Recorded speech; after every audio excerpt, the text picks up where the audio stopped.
Jeremy Mull prosecuted the sexual abuse case against Michael Began, the 22-year-old Indiana man who pleaded guilty to molesting nearly 20 young girls. That would have been 20 little children as young as 3 years of age having to sit in a room and talk with a defense lawyer that they didn't know about very personal sexual molestings that had happened to them.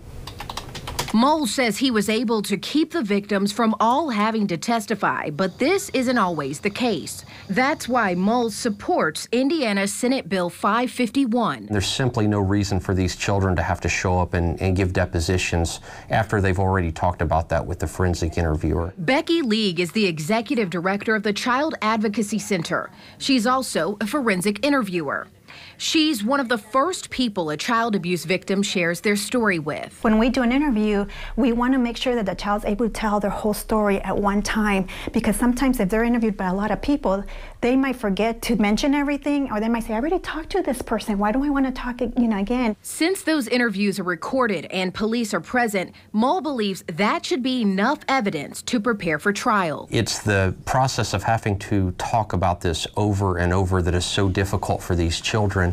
And not only that, but in this case, to have to do that with an individual who is the representative of the criminal who victimized them. And when a child stops wanting to tell their story, the end result of that is that many times I have to plead down these cases and give child molesters much more lenient sentences than is appropriate.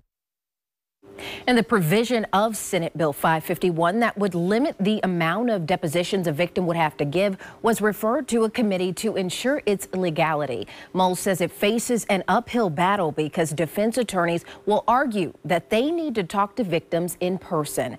Carrie Grace, WLKY News.